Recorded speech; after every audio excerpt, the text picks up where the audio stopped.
again, viewers, to Las Vegas Hospitality Evolution. And today we have a real treat for you. We're going to concentrate on downtown Las Vegas. You know, downtown Las Vegas has its own particular charm when it comes to this city, this venue called Las Vegas, Nevada. And there are certain people that have really helped the evolution of downtown Las Vegas, and we're lucky to have one with us, Mr. Rohit Joshi. He is a gentleman that is so interesting how he came here and what he's doing now with a real landmark downtown. And we're going to talk about that landmark during this interview. So welcome, Mr. Rohit Joshi. And Dr. Lonnie Wright, thank you. And I want to start off by asking you this. When was the first year that you came to Las Vegas and you knew that you were going to stay and you were going to do business here and anything like that? So, it was in 1986. I'm from Los Angeles area. And I came here first time to search for various opportunities in investments in real estate. I only know real estate. There is nothing in any other business I know. So I went to the Clark County offices and I asked them, why should I not invest in Las Vegas? Explain some of the problems in Las Vegas. And he said, well, you know, the only problems are water, water, and water. If the water you run out in this valley of Las Vegas, the growth can stop. So you got to be aware of that. Number two is quality of water. And that is because there is a aquifer underneath the entire valley, but it may be contaminated. And if that happens, and if that's the case, then that water is of no value to our growth of our city of Las Vegas. Third thing is something happens with the entire world's terrorism and the acts of it all. That if they come to this big hospitality and big resorts and hotels and contaminate the water, and if that creates a bad rep around the world about tourism, then that affects the Las Vegas. So those are the three reasons the city manager told me, or the county manager, and said, you got to be careful of those items. And I said, listen, if those are the only three problems, I can live with it. I'm coming. So 1986 to 1996, I started investing in real estate. 96, I had to move here because I had purchased a couple of major casinos. First one was the Frontier Hotel from Ilardi family, for which I had to have a gaming license. So Mrs. Ilardi, Margaret was her name and is her name. And she brought me here and we looked around for homes, found a house. We purchased the house so I can get my gaming license as a resident. And then I was in contract with her to buy the Frontier Hotel. Thereafter, the second hotel was Desert Inn. It was available through Sheraton Group, which was owned by Barry Sternlicht, and he made it available to the market. I was at that time working in Hong Kong and in China with Disney. I met with Stanley Ho. I brought his financial statement to Barry and worked out a way to purchase that asset.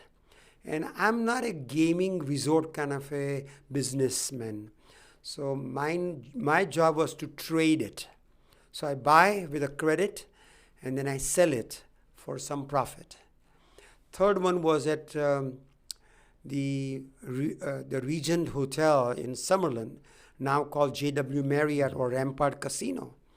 And the same thing happened there. I did some due diligence, got into the purchase mode, got an Indian family from London and Toronto and in Canada. And they helped buy the property. And it is still owned by the Indian family, doing very, very well. So I think I found my niche, that I can come to a place like Las Vegas with my knowledge of due diligence and financial backing. I can purchase property and sell it to the people who are better than me, and they are in that business, and they know hospitality business, and resort and casinos and gaming and entertainment. And when you combine all that, that is Las Vegas. And that's what I started in that business during 1996 through year 2000. While I was doing that, I started also, my main business is shopping centers. So my love affair is retail business. All my life, since I was in college, I've been in retail business. So I had music stores. A dozen of them I opened of my own. I sold it, went public, and created a company with Norlin Music out of Chicago, a public company, Norlin, Chicago Musical Instrument Company, and created about 169 retail stores around the country in shopping malls. That was big in the 70s and the 80s. Give me JCPenney, Sears, Wards, Nordstrom's, Dillard's types department stores, and in between small shops, one of them my music store. And I opened up 169 of them. But the way I did it is, I went to each town in Americas and I asked every local MAPA retailer, would you like to go into the mall? And they would say, we would love to, but we don't have the financial awareness to go into the malls. I said, well, I've got a lease. With my credit, I created hundreds of leases. If you just pay me $100 a month more rent, I'll give you the lease. But it was all about numbers. If you have hundreds of stores, that 100 a month incremental income can become pretty large, substantial.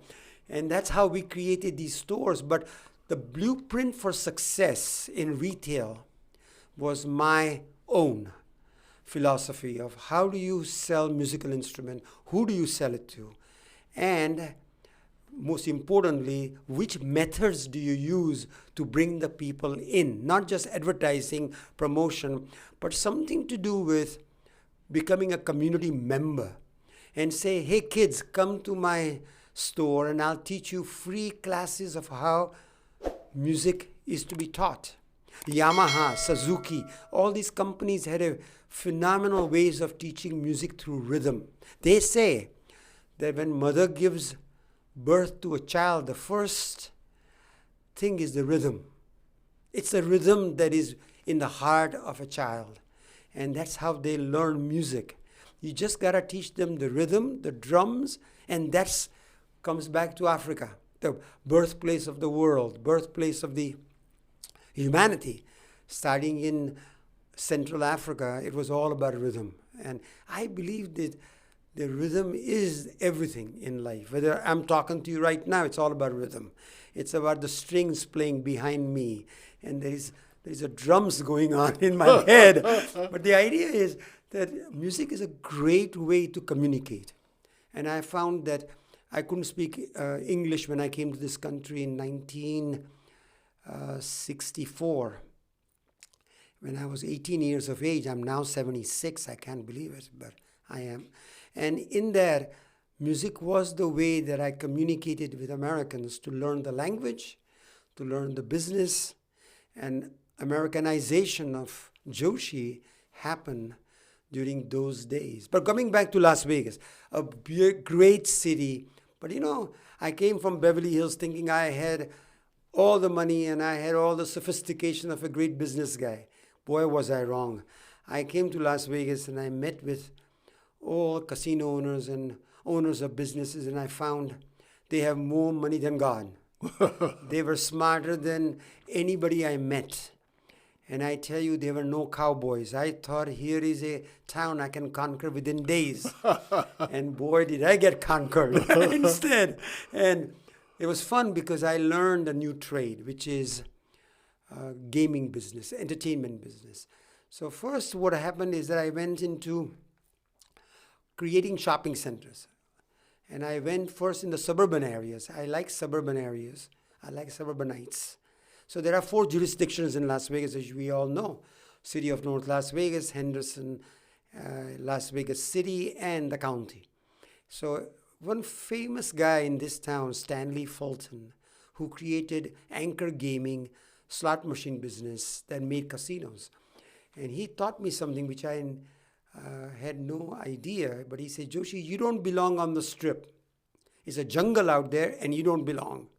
You better stay out in your suburbs and try to do your small shopping centers before you grow into Las Vegas. Boy, what a great advice. So I went in every corner with Smith's supermarkets and Lucky's and Albertsons and drugstores and department stores and Costco's and Home Depots and expanded my retail business stores, which was very easy to do. You buy a piece of property, you get your loan, you build it with equity, and you sell it for profit. If you're lucky, if the market is staying with you, you can make profit. If not, you sell it quickly and get out of it, even to just exchange dollars or lose money. But you get out, go to the next one. And I think that's a success story of the city of Las Vegas. Fast-moving, trading city in which Oscar Goodman is the promoter. He's the man behind his passion for downtown, his passion for Las Vegas City in general, his passion for sports, his passion for young people to come in and say, do something, take a risk, get things done, go to colleges, go to schools, meet, become a part of the community. This is all the message of Oscar and Carolyn Goodman. And he said to me, and as a matter of fact, I met him only because he represented a guy who had a piece of property. And I had to go through his attorney, which happens to be Oscar Goodman. And that's how I met him. And the next thing I know, he's saying, Joshi, you got to come into downtown and invest your money. And this building was available called Neonopolis. It's a metropolis of neon lights. Thus the name Neonopolis. Very hard to say, but very easy to understand. That it was created by a company called Prudential Insurance Company. At that time, the mayor was Jan Jones. Very fine lady. She created it, but then Oscar came into power, and he's the one who convinced me to buy it. So first, they constructed and completed it in the year 2000. It opened in 2002. In 2006, I purchased it. And of course, 2008 came, which was recession time. So everything fell by the wayside. All the things we knew were no longer true. And we had to go through the rough times. But 2011, when we came out of the recession, so did Tony Hsieh came into town with Zappos and / Amazon fresh money. And he put in 300-400 million in downtown and raised all the ships, including ours. And we said, hey, let's follow that gentleman. He's a technology tech guru, also smart in real estate. And we all became friends. Didn't do business with each other, but we followed each other of learning, understanding, because when you have that kind of billions of dollars, you can learn anything you want with money. You don't need anything more. So having said that, Tony was a great influence for the downtown. He raised all the ships. We all became more comfortable with downtown. Downtown is difficult. Let nobody convince you that downtown is the same as Strip or the suburb. It's not. Around the world, when you travel, and I've traveled into 120 countries, all I can tell you, downtowns are difficult in every country, every city in the world. Because downtown is where it all began, became older, people moved out. They went to suburbs, and they took all their sophistication to the suburbs. Bringing them back is always difficult. Not that it cannot be done, and people have done it. And at various times, people do retreat back to downtown, but still there is not a successful downtown anywhere. And the reason is employers don't want to go back to where they were. It's the infrastructure is all old, and therefore they don't want to come in. They like new infrastructure, easiness for communities to grow. It's all suburban life that they were after. Of course, they are coming back into downtown. However, not as rapidly as they moved out to the suburbs. So there's always that lag. And so we have to be careful. For example, in downtown Las Vegas, there is a inferior demographics around downtown. So downtown don't shop in downtowns. And suburbanites don't come to downtown. So what do downtowns do? It's very difficult perplexing problem. And I think what happened to downtown in Las Vegas is the old casinos. So there are 12 casinos, 10,000 rooms, 11,000 slot machines, and 700 table games. Those are the statistics of downtown gaming business that creates 24 million visitors a year to come into downtown. Now let me repeat that. Doesn't mean a lot to a lot of people. But just 2 weeks ago, I was hosting a party for the government of Egypt. Population 22 million people in Cairo. But tourism, only 4 million people. Here are the pyramids and here are the Sphinx, and only 4 million people go there. And our downtown has a lighted canopy, creates 24 million people to come into downtown. Why? American ingenuity at its best. And when they heard, they said, Joshi, when can you come to Egypt to create something new? And I'm exchanging contracts right now with the government of Egypt to create something in their country that is tourism related. And that's what downtown is all about. From Arizona through California, they all drive their big RVs and cars to come to downtown Las Vegas. Why? The rooms are inexpensive. The entertainment is inexpensive. The slot machines are loose. You can earn a little bit of money and you can put in a little bit of gas. Now gas used to be $2, $3 and now it's $4, $5. But that hasn't stopped people coming to downtown Las Vegas. It's still the cheapest form of entertainment, and they are used to it. They are used to downtown. So here they come. They stay in a hotel for $50 to $60 a night. They can spend $60, $70 more for entertainment, and they can go back home with $250 left over to spend. So that is the coolness about downtown. And then when Tony Hsieh came, he brought in the youngsters, the hipsters, the Gen Z, the new generation of young millennials that came into downtown and changed everything. They like the bars, they like the restaurants, they like craziness, they like ideas, they want to gel with people, they want to communicate with people, not just to drink and eat and just win on slot machines and go home. No. They want to be a part of that downtown, whatever it is that attracts them, they are there. And I think with all that happening, something else happened. The sports came into Las Vegas downtown. And Lonnie has been saying that, and you've been promoter of this for a long time, that sports is going to come to Las Vegas. Oscar started another revolution in sports, kept bugging those commissioners who say, come on in. And then we got the Raiders, and then we got the hockey, and now we are getting baseball, and we are getting our soccer, and we're going to get our basketball. So with 5 major teams coming to Las Vegas, what a hit, because that brings 10 million more people that would never come to Las Vegas, Nevada. And watch out, the town is taking off. Why? 6 more hotels are under construction on the Strip right now. Whether it's Fontainebleau, or is it Tropicana's remodeling, or is it Frontier called the Moon? They've got a whole new Star Trek, Star Wars Moon coming at the Frontier Hotel. I mean, and there is 170 acres behind Steve Wynn that's going to create a huge masterpiece as you go along. And MSG has come in with their Madison Square Garden Sphere. And I can go on, and I think the town is hot, and it will always be hot. It's all because of one thing. As you taught us, hospitality, period. Nobody can catch up with this city's hospitality. What you have taught your students, Lani, they are promoting that all over the world, and they are doing that in this city of Las Vegas, and that's why it's successful. I tell you, how the heck can MGM Grand, with 7,000 rooms, can keep up with room service is still a miracle to me. I don't get it.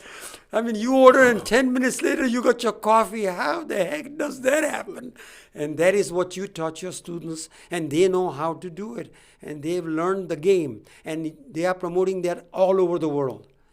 I read your books, and I read your lessons, and I have come to your college, and I think it is your American ingenuity that is so phenomenal.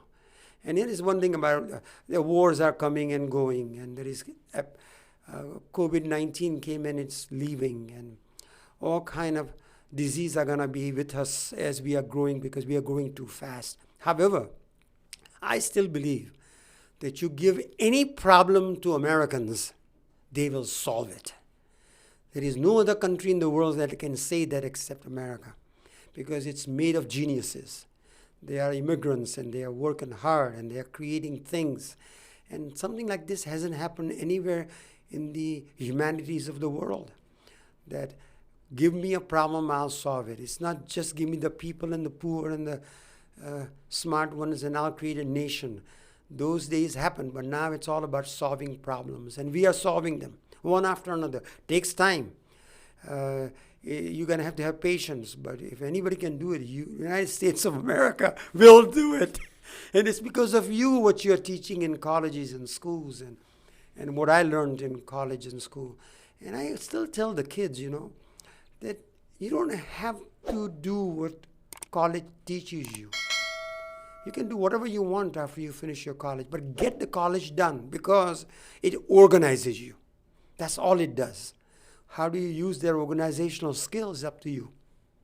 And so I thank you, Lonnie, for all that you've done and all that you're doing to promoting people like us, downtown Las Vegas, city of Las Vegas, the sports, the business, the entire idea of hospitality, which I think is really embedded in all of us. We want to be hospitable to everybody. So I thank you very much for having me today. Any other questions, let me know. I want to go back to the Fremont Street experience. The Fremont Street experience is something that was sensational.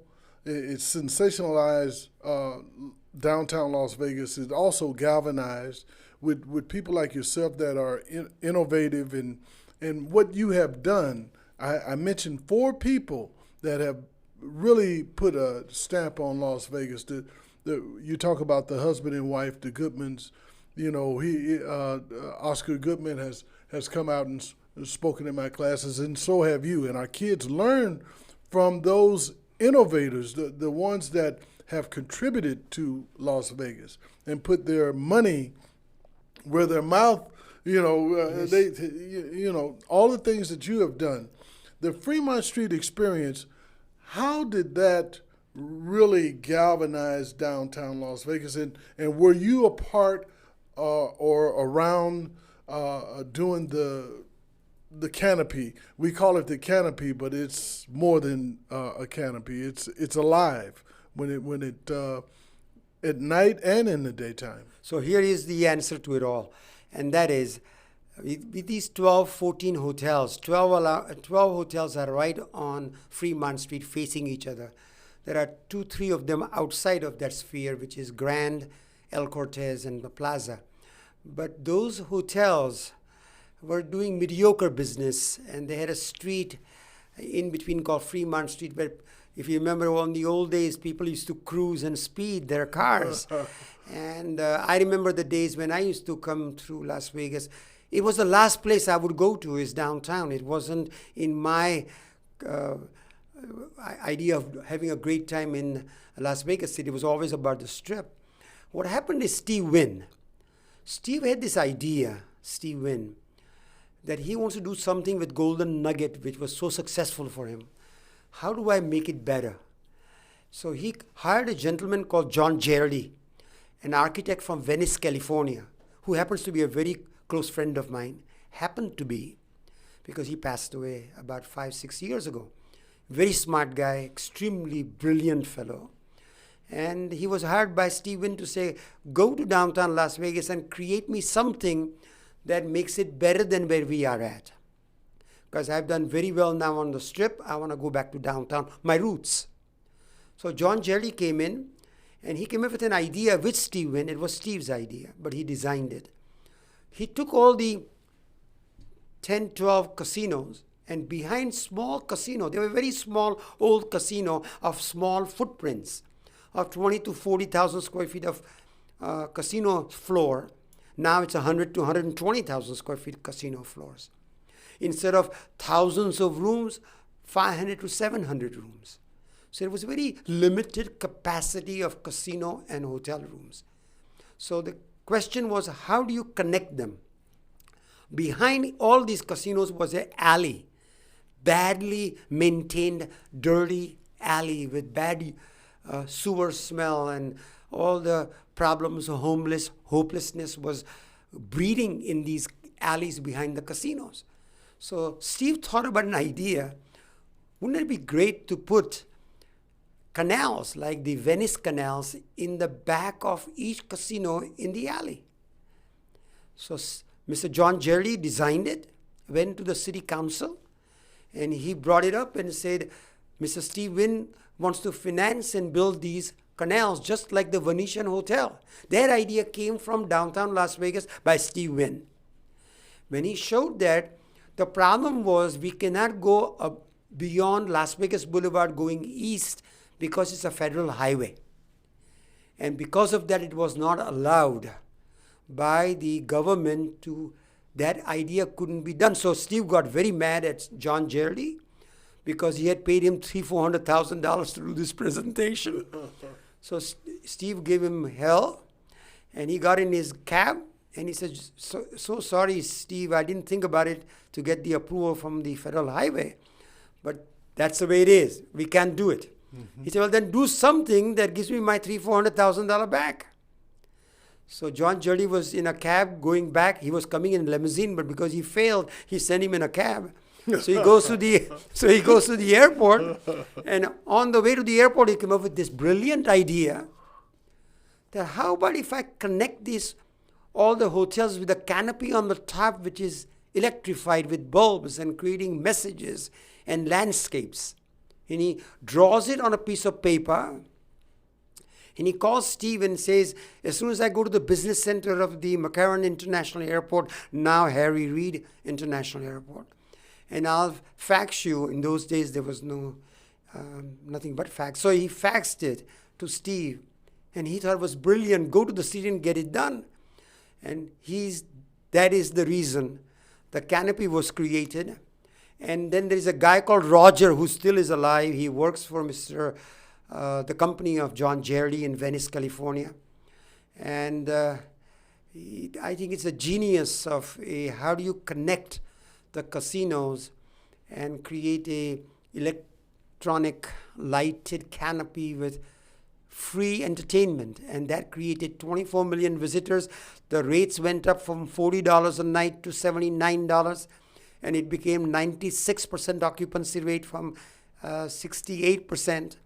And all of a sudden, downtown grew. So that's the longest way of explaining to you how the Fremont Street became then an organization, because all the owners of these connected casinos created a corporation called Fremont Street Experience Parking Corporations, FSCPC. And they created a parking garage at the end on Las Vegas Boulevard. So Jan Jones said, I want to create Neonapolis at the end of the canopy. And why? Because they didn't have any retail, restaurants or bars or entertainment in these casinos, and they couldn't expand because of the alley in the back. So they created Neonapolis to dump all the things they didn't have, wanted to have to compete fairly with the Strip. So Neonapolis was created with 3 floors, 2 levels of parking garage, which is owned by the city. Land is owned by the city, but the structure is owned by me, which was Prudential Insurance Company. And it's 3 floors. The 3rd floor is movie theaters. 14 screens, 86,000 square feet. I've converted them into live performance theaters because movie theaters are dead. People are not going to see movies. They are all watching and streaming on their laptop or on their cell phone or on their television at home.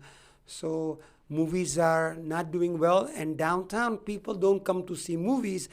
They come to Las Vegas to experience the bars, the restaurants, the theaters and shows and so forth. So movies were outdated, but they are there, so we converted them. We're having a new nightclub coming in called Crash and Burn. It's all about the love affair with the aeronautic industry. And people are absolutely in love with watching disasters of aeroplanes. And so this friend of mine from Costa Rica, a very wealthy individual, is opening a 22,000 square feet nightclub with a plane coming in, smoking and dying. So, and then there is a attraction coming up called Aerodium, where you wear your suit and you go up in the sky and look at the world without any attachment to you. And that's going to be called Aerodium. We have a polar coaster coming in, a largest roller coaster, vertical of 380 feet high at a cost of 120 million, which creates a new skyline for the city of downtown Las Vegas. And it's going to be phenomenal. And it's taken us 4 months of creating a lease and the city approvals to go through the parking garage, into the slate, into the ground, 50, 60 feet down, to whereby it could be supported, such a large project. Second floor is all about nightclub district. And that is all to do with Cat's Meow, the Nerd, the Ooh La La, the French Revolution. So we got a new nightclub coming in called Raised by the Wolves. It's a new TV series in the United Kingdom. It's about aliens. And it's so very similar to Coyote Ugly, which is where girls get on the top of the bar and you can pour the whiskey into where. So have great fun, have a good life, and that's the message on the second floor. First floor is all about food, beverage. We've got a Denny's with a wedding chapel. We got a heart attack grill where you can get spanked, and you can also great hamburger. Great hamburger. Great hamburger. And there is a international eatery, which is a food court. We've got a Dirt Dog, which is a gourmet dog from Pasadena, California, and Los Angeles. And we've got a craft brewery made up of 5 beautiful young men from Bellagio. They're all food and beverage general managers of that hotel. Steve Wynn taught them everything. And they now have a place called Bangers Brewing. They've got 17 or 18 different brands of craft brewery, in which the best one they say is jalapeno beer and a watermelon flavored beer. And it's been very popular. And they do very well. All of these tenants have been there 10 to 15 years, long-term players. And then we got experiential retail. In other words, we got 2 guys, Sports and Toy Shack, which is Rick Harrison's porn star cottage industry. And they're the celebrity retailers. They're always on TV, so they all come. 600 people come a day. On weekend, 1,000 people come a day in buses to see those 2 stores and buy goods. And that brings a lot of people to our building. We also have wedding chapels, which are unusual, 2 of them. One is called the Fake Weddings, and in which people come, they get drunk, they get married to the ugliest woman, they take photograph, and they send it to the parents and see what I did. I got drunk and I married the most ugliest woman you could have found. And by the way, we hire those ugliest women just to be in the photographs. But having said that, it's fun, it's frolic, it's excitement, it's Las Vegas, it's downtown, it's its best. We have also axe hole, not asshole. And it's throwing axes and getting beer and getting drunk at the same time. As long as you don't throw the axe at your wife, you're all right. Or your employer, you're okay. You're okay.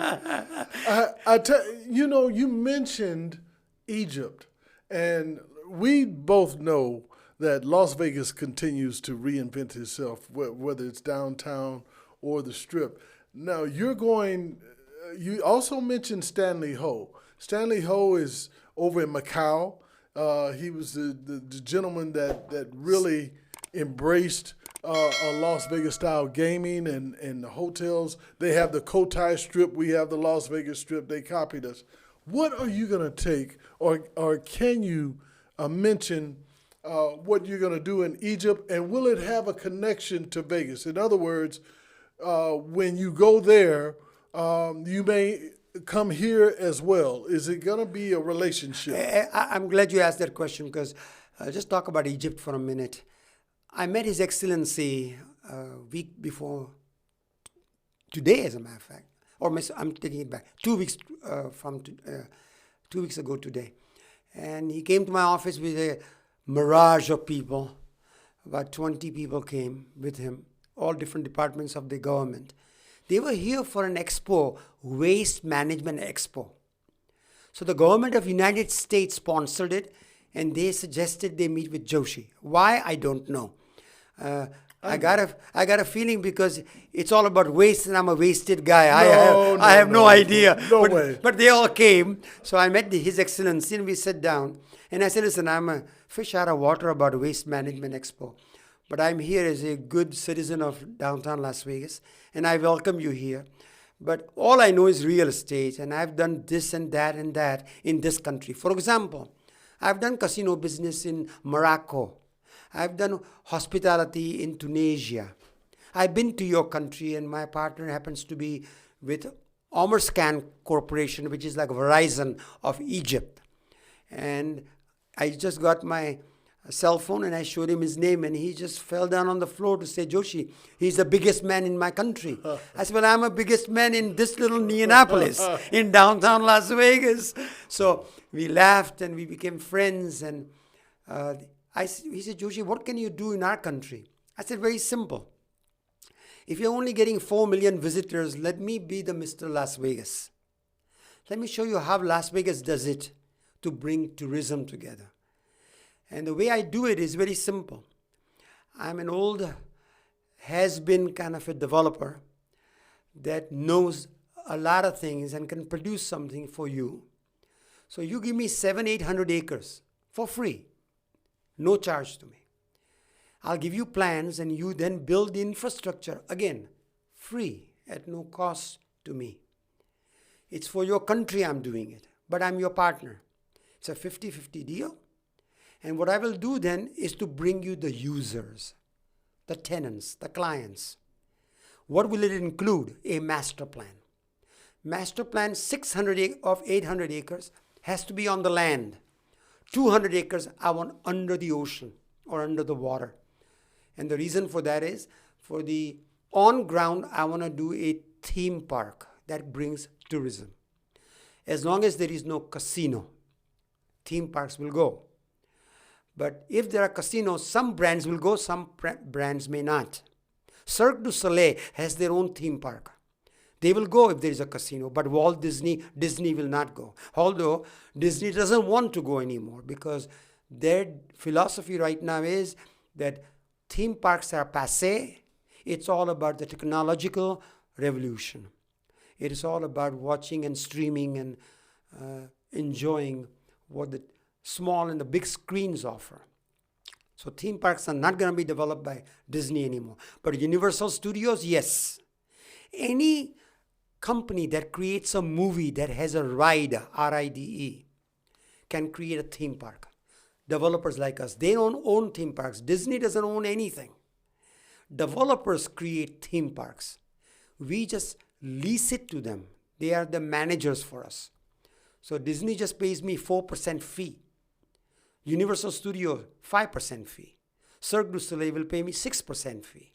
Six Flags pays 4% fee. Like that, each company, Nickelodeon, all kinds of new companies have come in, and technology is creating new types of movies with aliens and so forth. So they are creating avatars and all kinds of new projects in Dubai or in Middle East and in China. More and more theme parks are changing nowadays. So my proposal is that give me the acreage. I'll divide it up into recreational, religious, educational. I believe in campuses and schools. Healthcare, hospitals and healthcare should be a part of the master plan. Then comes the casino business, in which, as long as it's for those who are traveling and they've got a passport-controlled entrance, locals cannot gamble. Mm-hmm. That is the laws in certain countries. So we abide by that, and we can still create it. And MGM loves to do hotels like they had done in Dubai that eventually will turn into casinos. But they want their foot up faster and do it quickly before competition gets in. So they will do non-gaming hotels. Start there, and then when the laws change, which is invariably going to change, so casinos will become a part of it. So I think you got to do a master plan. You got to then bring the local talent in, give them those parcels, and teach the Egyptians to do those projects for themselves. And government owns it, so they can then eventually will buy out my participation. And even then, we don't take money out of the country. We keep it there for future developments. It sounds as though Neonopolis, we're talking about generations now. The baby boomers, we're dying off. We're spending most of our money on healthcare now, not so much on going out and eating. And so now you're catering to a different marketplace, the millennials, the Generation X. Do you find that you're the youngest guy I know, man. You just continue to connect with different generations, and you hit home runs. If you did a compare and contrast between the baby boomers, which you cater to, and the Generation Xers and the millennials, what would be the vast difference between those generations? The younger they are, the smarter they are. There is absolutely no doubt about it. I go to the convention. I was just there 2 weeks ago at the convention hall called International Council of Shopping Centers. Usually we attract about 45,000 people for 3 days. This year, we only had 25,000 people for 2 days. And a year before they had no convention because of the pandemic. But I tell you, I become old, I feel it, I see it. People who are younger than me by 10, 15, 20 years are also getting older and they are getting out of the workforce. The young people coming out of college, in college coming out, are the freshest mind, smartest kids. Even in real estate, they got ideas better than mine any day with new things to do. They don't believe in space. What they're saying is, the space is in the mind of a person. It's a chip. It's all about a chip in your brain that's going to control everything. Nothing to do with space. There's going to be no offices. We proved that in pandemic. People didn't go to work. They were using Zoom. Where there is no Zoom, it's going to be in your mind and your glasses that you're going to be able to do conferences. Why the heck would you need an office? Why would the heck do you have to still live in a house? House is in your mind. Space will become part of your mind. I think that even like the Total Recall, the movie we saw with Arnold Schwarzenegger, boy, was it ahead of the ball game. You're right. People will not take those vacations. It's going to be all your mind taking a vacation. So I really believe that technology is going to change everything. The younger boys and girls that I meet in that generation are much smarter. They think differently. They were raised in their womb with a cell phone. I mean, they had it before they were born. So as far as I'm concerned, they have a different way of looking things than we did, or the Z and the millennials did. Even those are now old boys. The young generation coming up is so far different, and they are thinking different, and they don't care about what we cared about. They don't want to even go to school anymore. What do you mean college? Why do I have to go to 4 walls in a college when I can sit in my own home and Google search? And although I must tell you, there is nothing better than having Lonnie right on the stage and giving a lecture. And I'm a student, and there is a camaraderie of understanding and experiences. But guess what? It will change. Maybe I don't have to be 100% that way. 80% is good, even without Lonnie on the stage. As long as I have my video opened up and I can see Lonnie there and I can understand and I can rewind it and I can go back. By the way, word rewind, that's also gone off our dictionary, so who knows, right? But yeah, you're right. You mentioned micro and macro changes, the economic downturn, the things that some of the things that we had, even the shooting at Mandalay Bay was a real micro change for this community.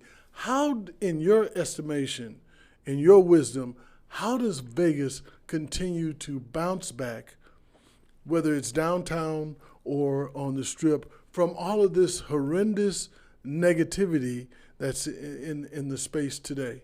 And I think that's only one answer to that is the people. I think the majority of the people in Las Vegas, Nevada, in Americas, have gone through adversity. They know what it is to go through the rough times, even including me. Nothing is always going up and up and up. There's a lot of times you go down. It's a part of learning life. I got very depressed the first time. I remember I had a rough business cycle. I went to London to a friend of mine. His name is Sir Swaraj Paul, Indian tea plantation owner, and now owns majority of the steel mills of the world, not only America. The entire world's steel mills are owned by one guy, Swaraj Paul. Company is called Caparo.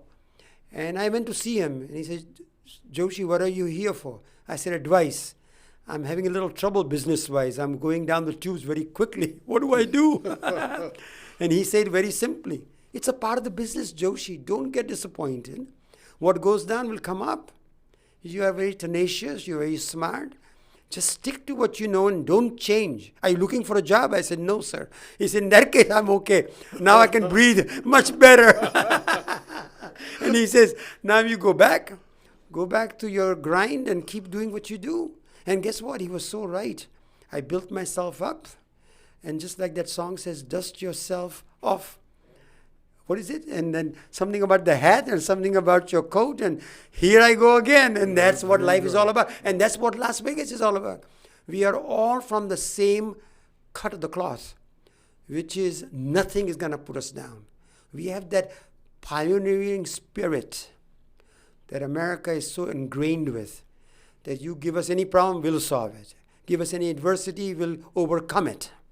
We'll learn from it, and we'll try not to do. But humanity is such, we'll always keep creating the same problems. And downtown, going back to downtown, the culture at the Smith Center. Oh, my God. Oh, man. It really, really changed. And that was something that was ushered in by the Goodmans and people like yourself, the really movers and shakers of downtown Las Vegas. Now you see a shift in people. Your place, Neonopolis, is a one-stop shop. You can go there and just stay there all day long. You can go to movies. You can do whatever you at night. You can go to nightclubs. Very great eateries there. However, never before and I was born and raised in Vegas, have we seen so much culture that is downtown now, which is not, you can throw a rock to the Smith Center from your place, where they're having plays and Broadway plays and that sort of thing. How does that chemistry work together with all of the things that we've talked about downtown? I think the simplest answer for that is the city planners, the city political leaders, they planned it right. They decided to create separate districts in downtown, which was very nicely urban development ideology coming to life. One is the Casino District, which is the very famous downtown Fremont Street. And that created the immense amount of traffic that was required in downtown area. The second one is the Arts District.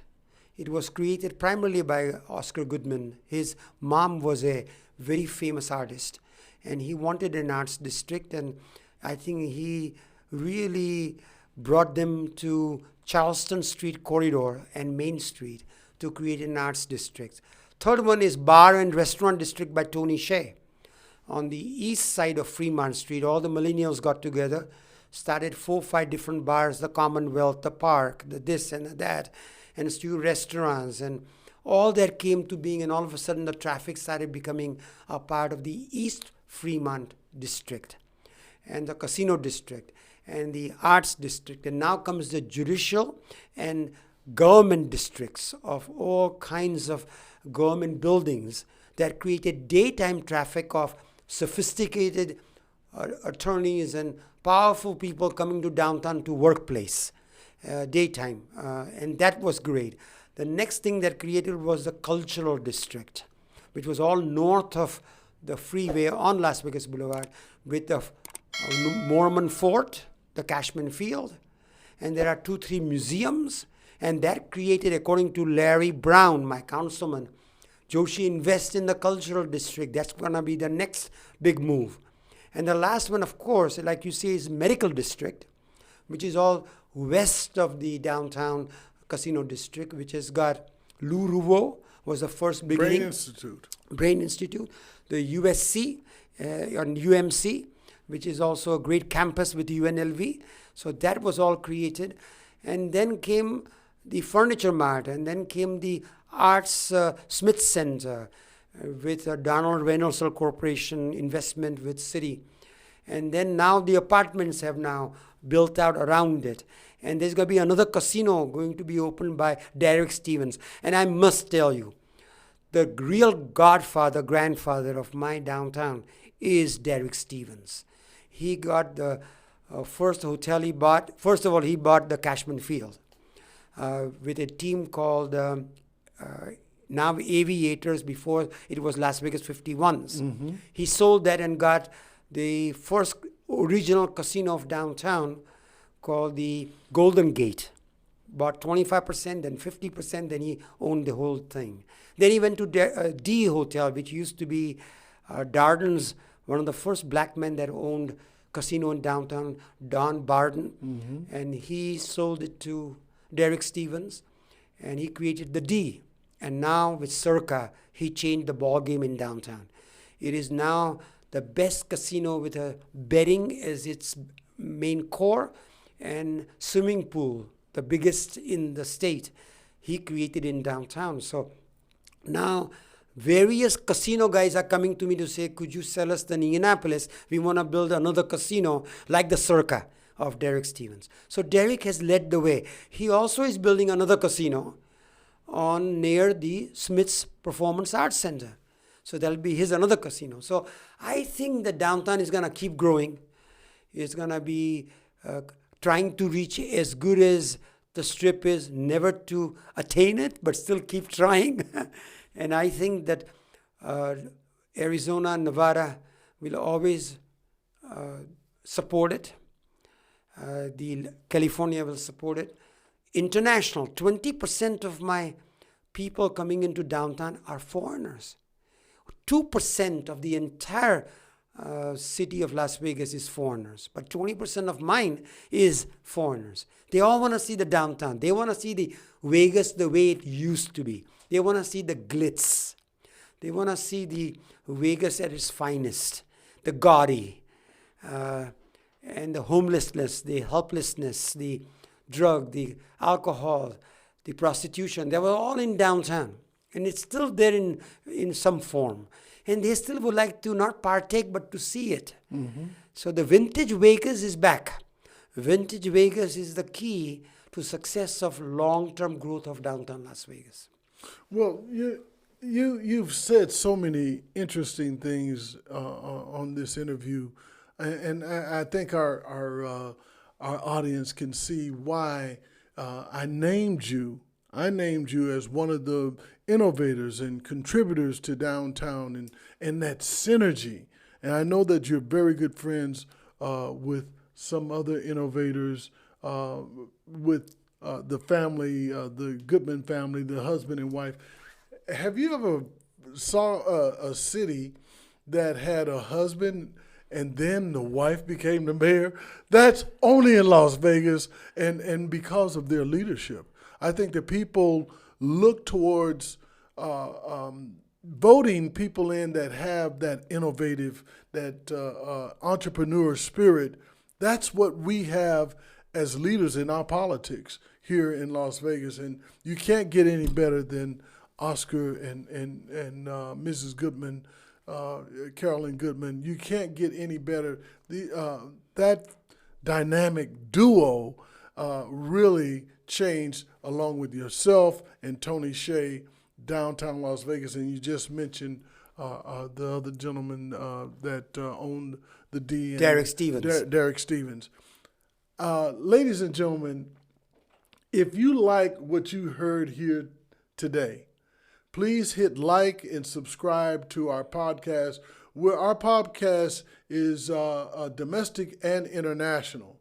And as you can hear from Mr. Joshi, Las Vegas is a one-stop shop, whether it's downtown or whether it's on the Strip. And we continue to reinvent ourselves.